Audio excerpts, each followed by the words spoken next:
Hi, I'm Marta. I represent BerChain here today.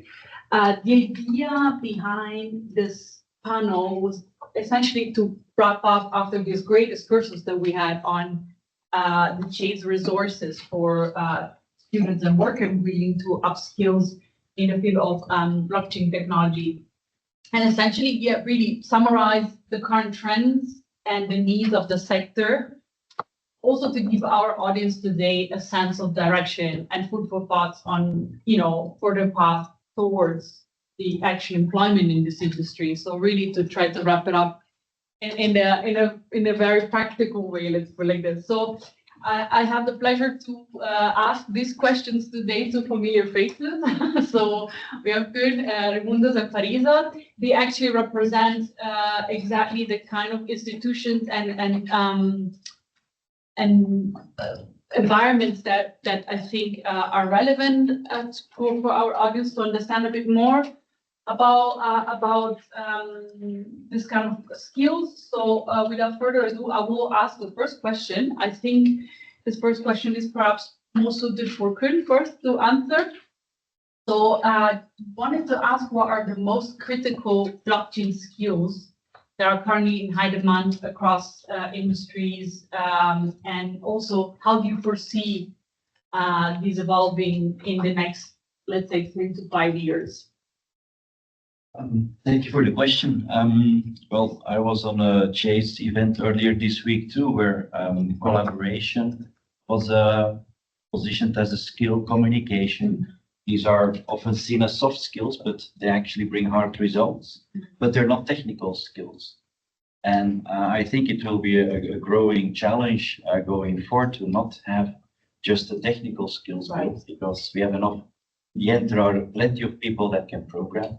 It's another language to learn. It's another way of thinking, but it's how to use it in a practical way, how to use it in a way that brings a return on investment, that brings additional value for society, for industry, for government, rather than make an amazing technical setup that nobody understands where it can be used.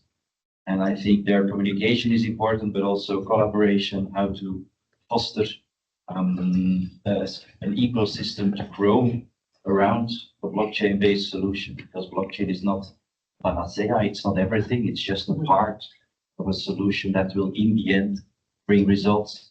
So I think there will be more demand for legal, for marketing, but you need to have an understanding of blockchain, otherwise you're just usually talking nonsense. It totally resonates with my experience too. So we had often in our conversation with industry players, we had this sense of lack of overall skills, project management skills, legal skills, and people tend to see the blockchain sector only as in the technical skills, and that's not just it. And I think that also answers partially the question that were asked before in terms of the resources and what kind of directions you want to take while approaching the material that we had put together with this program. If I can give an advice perhaps to the audience, is not to compartmentalize, let's say, and see this sector as an overall sector, not just like a technical one. So perhaps when looking at how you can play a role in the sector, don't necessarily look at the technical skills as the must-have, but understand into a broader perspective and put your skills into play into this sector. So having an understanding of it, it's important, but then you have to also put your own previous skills into it. So Raimundas, if you want to make comment that also. I would like to complement that answer that, well, indeed, technical skills, let's say business skills, they're very important. However, I see the most important skill in the overall professional career of any personnel, not only the blockchain, is the transversal skills, and especially the learnability, meaning that, let's say, the blockchain area is developing so quickly that every day we see like a different, let's say, technology coming into a place, different way of combining that technology. And especially now we speak very little about the blockchain. We speak about the digital twin, we speak about the AI, we speak about the metaverse, we speak about the different platforms. where the blockchain may play a very important role there. And this is very important that the current let's say professionals working in the blockchain area would be able to learn the new technology quickly and would be able to see the benefits of this. I would emphasize the need of the learnability skill and individual,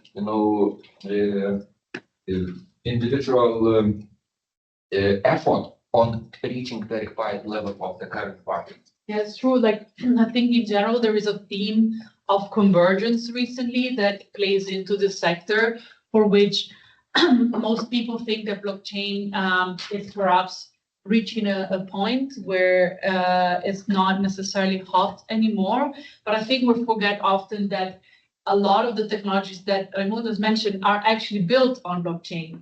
And sometimes we forget that this is, a very natural convergence. It's a direction that it's taking its own course almost, So I don't think that necessarily we should leave the other technologies aside, but other see this as one part of a learning process and path for which you learn also how to include the other technologies that Raimundo's will mention. So, Paris, I don't know if you have any comment on that. Yes, I think also that is, we have arrived to the point in our society that everybody should know coding and developing. So the cross-disciplinary right is important. So when we have started this project, coding developing was the top skill that the people they search for. And at the end of the project, we have seen that there's ability to work together, communication, and use cases that are the top skills. So I think it's important to understand that we have arrived to this point that we should have this cross-disciplinary skills. Exactly. And both of them is all of the fields. Even as if you are in a doctor, we work on the health system, you need to know the code now, because with artificial intelligence technology, so you should know these types of technology. And it is the same for blockchain, because blockchain and also with other technologies, they are combined. So it's important to know them and learn them. Very true, very true.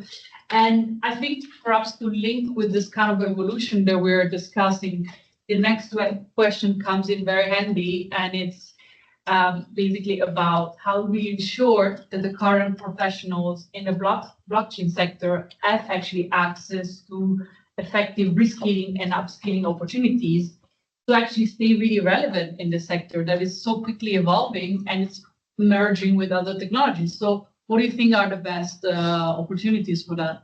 I think that we should really insist on the partnership between the educational and market. We have discussed also before in the day. So the partnerships with educational institutions, the collaboration, and really from the different points of view, the policymakers, they should help these types of relationships between the industries and the educational institutes. And the educational institutions also, they should really give the possibility, opportunity to the industry in order to come and try, for example, from the practical parts of the courses or for the part of case studies that they show the real problem and we can resolve for them. So it is, I think it is really important that even in Europe we do that and we try to have these types of educational training. By the certification also and preparing the MOOCs we have done in CHAISE is another possibility that is interesting. And I would like also to insist on the community. We should absolutely create this community as we want to try to do that with CHAISE Alliance. So in order to have this community of people that they can work together and they can also improve the field together. So I think it's a very good point, especially considering that I think this particular sector compared to others have a very strong sense of community, and there is I think a degree of less sense of competition and cooperation, and so I think that could play into this perspective. Perhaps it's a very fair point. I wanted to ask one maybe from your perspective, like from an industry player, what do you think are actually the resources that we can put in place to help people to upskill and reskill in the sector. You referred to no competition, but that or collaboration. That's true. That exists in the IT part of blockchain. The business part, there is still competition. Yeah, right. Still tough competition. And we talk a lot about technology again, while it's the use cases, the applicability that is going to add real value. So when I heard Raimundas talk about the transversal skills, it reminds me of the T profiles. You have the people who can connect with each other. Then you have the deep expertise in something. And I think that's also where, in the end, the whole blockchain sector should evolve to that people specialize in one thing. You're specialized in cryptography and you understand how it works, Philippine curves and everything, very nice. Or you're specialized in legal and you can explain what WCAF means for the financial sector. Or you are specialized in understanding use cases and making projects work, which is talking about strategy, building a shared vision. These are completely different skills, and I think it makes no sense to think that one person will unite all these skills. I agree. So rather than looking into how can we make sure people can do everything, we should make sure people can actually specialize and that there is collaboration between those skills. That's why you need this transversal, this communication, so that we learn to understand that when a technologist is talking about decentralization and we need more decentralization, I don't know what more means, because well, it's a binary thing in the end. But for a business, that is completely irrelevant. Decentralization, they want to have an outcome, a solution, somebody that actually uses what is being built. But somehow you have to talk to each other because it has to be developed. If the developer does always go with a comment like, this is not real blockchain, you're not doing it right, that's where the communication and the transversal skills are actually limited. So for me to upskill, it basically means get an expertise or learn something really in depth on which you can be known for, and learn to understand what other people think and do, so that we can keep communicating across the field, because it's amazingly broad, this blockchain stuff. Very true. And I mean, within this particular view, we can also say that there could be some general profiles that are actually more, more like project management roles, or you don't have to necessarily, as you were saying, learn specifically only one skill. You can have an overview on a lot of things, but then eventually find your own specific niche within the sector. I think that's a very important suggestion also for our audience. Raimundas, do you have any further comment on this? Yeah, actually, I do. Because, okay, here we speak about the, let's say, the competitive industry. But what does it mean? Competition means that you can gain your competitive advantage if you find something new, something useful. You can explore, the new technology. You can add a new technology. And what I would really recommend, let's say, to the professionals, but also to the academic partners, like that you need to think outside of the box, or you need to go outside of the box. You need to communicate and, for example, to look for the new research results. You need to see the opportunity of applying these research results. For example, within the CHAISE framework, within the CHAISE project, there are the presentations, if you just look, to our available resources, to the videos, there are the presentations on how to use the blockchain technology in the healthcare. What is the, let's say, relationship between the blockchain technology and security? And these are resources which are available. Think outside the box, go outside of your comfortable area.